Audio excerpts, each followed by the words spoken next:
గడిచినటువంటి 24 గంటల్లో ఏ పరిస్థితులు జరిగాయి అన్నటువంటిది మీకు అందరికీ ప్రజలందరూ కూడా గమనిస్తున్నారు. జిఎస్ఎల్ మెడికల్ ఇన్స్టిట్యూషన్స్ మరియు కిమ్యూ ఇంటర్నేషనల్ యూనివర్సిటీ భాగస్వామ్యంతో ఇండియన్ అలైన్డ్ ఎంబీబీఎస్ కోర్స్ అడ్మిషన్లు అందిస్తోంది నియో. ఇదేదో ప్రజా పోరాటాలు చేసో లేక నాగవలినదో వంశధారినదో తీసుకొచ్చినట్టుగా జై ఆంధ్ర ఉద్యమం చేసుకోవడం వచ్చినట్టుగా ప్రత్యేకాంధ్రాన్ని స్థాపించినట్టుగా వీళ్ళు వేల తిలకాలు దిద్ది రోడ్ల మీద పడ్డారు. నువ్వు చేసినటువంటి పని ఏమిటి? నువ్వు ఎందుకు జైలుకి వెళ్ళావు? సభ్య సమాజం సిగ్గుపడే విధంగా ఒక మహిళపై కీచకుల్లా వ్యవహరించి నానా దుర్భాషలాడి మీ ప్రవర్తన అన్నటువంటిది రౌడీజాన్ని పూర్తిగా కూడా మీ సైకోయిజాన్ని పూర్తిగా బయట పెట్టారు. బయట పెట్టి ఒక మహిళా ఎస్ఐపై మీరు దాడి చేస్తే రాష్ట్రంలోనే కాదు నియోజకవర్గ స్థాయిలో కూడా మహిళలందరూ కూడా సిగ్గుపడుతున్నారు. వీళ్ళ ఇలాంటి పార్టీకి అనమాట నాయకత్వం వహించి రోడ్ల మీద తిరుగుతున్నారని. మరి మహిళలపై పోరాటాలు చేసి మహిళల్ని కించపరిచి మహిళల్ని ఏదో ఒక విధంగా అల్లరి పెట్టి వీళ్ళు వేల తిలకాలు దిద్దుకొని వీధుల్లో తిరుగుతున్నారు. ఏదో గొప్ప సాధించేసేమో అన్నట్టుగా. నువ్వు చేసిన పని ఏమిటి, నువ్వు వెళ్ళినటువంటి కార్యక్రమం ఏమిటి అన్నటువంటిది ప్రజలు పూర్తిగా కూడా గమనిస్తున్నారు. ఇంకా గమనించాల, వీళ్ళు ఏ పరిస్థితుల్లో జైలుకి వెళ్ళి వచ్చారు, ప్రజల మధ్య ఏ ప్రవర్తనతో తిరుగుతున్నారు అన్నటువంటిది కూడా గమనించాలి.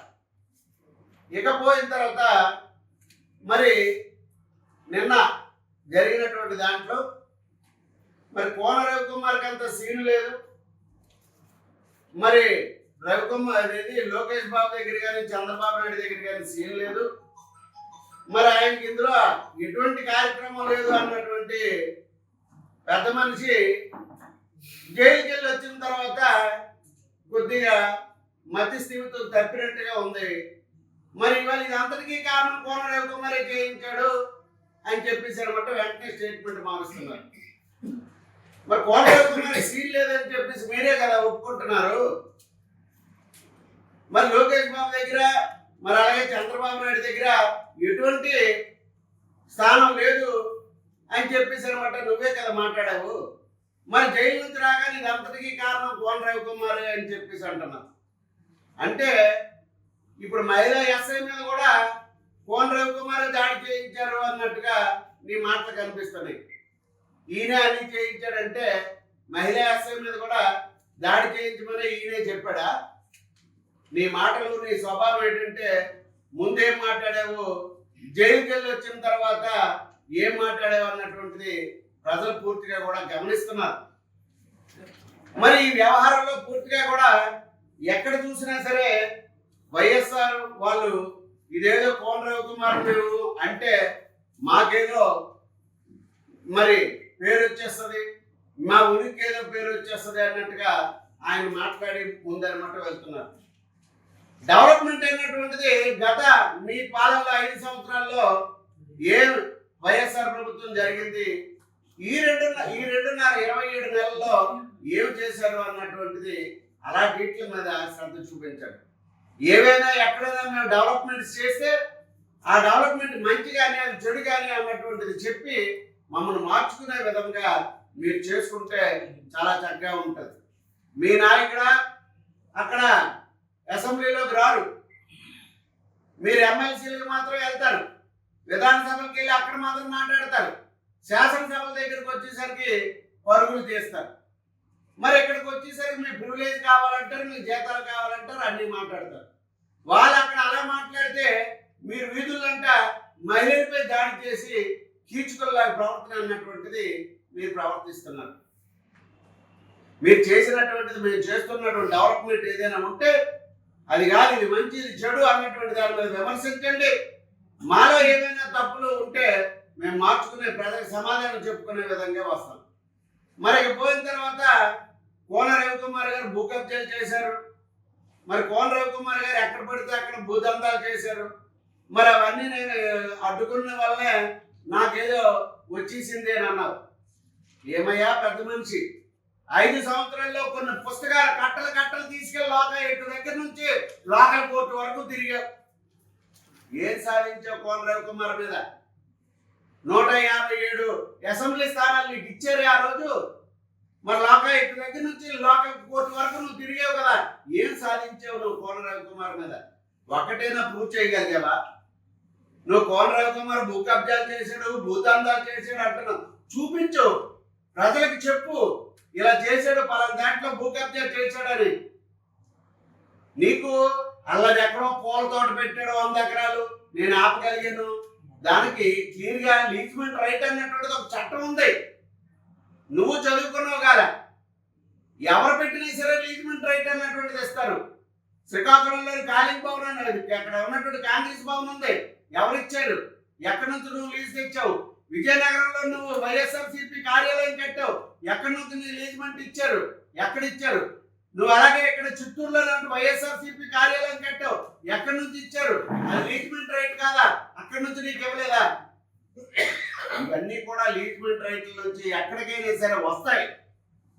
ఎవరు నువ్వు చేసుకున్నా సరే నీకు పరంగా రీప్ పేయింగ్ కెపాసిటీ అన్నటువంటిది నీలో ఉంటే కంపల్సరీగా నీకు కూడా ఇస్తారు.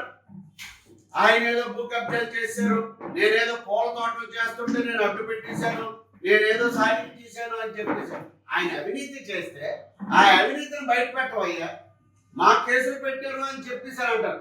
పెనుబర్తి సర్పంచ్ పై ఆ రోజు అనమాట ఎంపీటీసీ ఎలక్షన్ బూత్ లోనికి దూరకు ముందే 58 మందిని తీసుకొచ్చి 3 రోజులు కనిపించకుండా 7 స్టేషన్లను తిప్పేవే. ఆ రోజు వైఎస్ఆర్సీపీ గుర్తుకు రాలేదా? ఇంతమందిని కేసు పెట్టారని చెప్పేసి అన్నాం.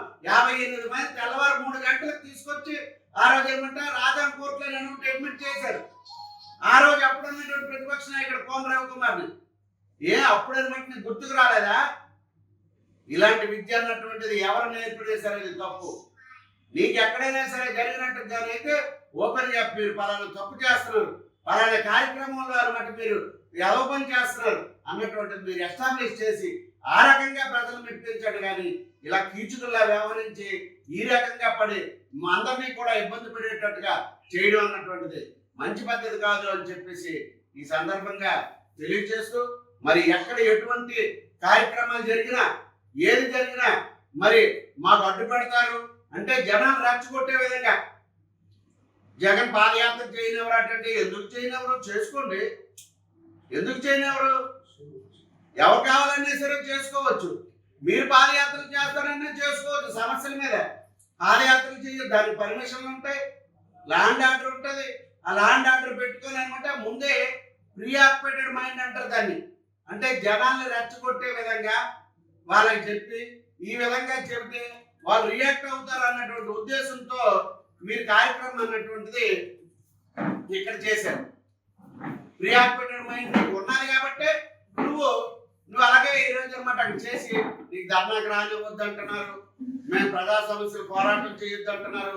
జగన్మోహన్ రెడ్డి పాదయాత్ర చేస్తే ఆ పాదయాత్రను అడ్డుకోవడానికి ఈ రకమైనటువంటి స్వభావంతో చూస్తున్నారు అని చెప్పేసి జనాలను రెచ్చగొట్టే విధంగా ఇప్పుడు నువ్వు మాట్లాడినటువంటి మాటలు ఉన్నాయి.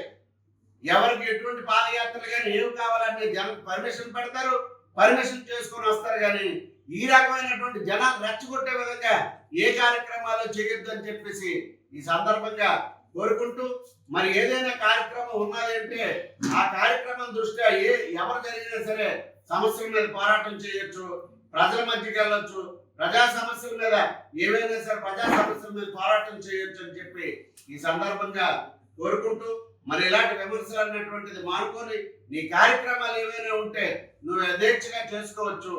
ఏదైనా సరే ఉన్నదంటే ఈ కార్యక్రమాల మీద పూర్తిగా కూడా తెలుసుకొని మాట్లాడాలని చెప్పేసి ఈ సందర్భంగా మరి ఇన్ఛార్జ్ అయినటువంటి ఆ చింతల రవికుమార్కి ఈ సందర్భంగా తెలియజేస్తున్నాం.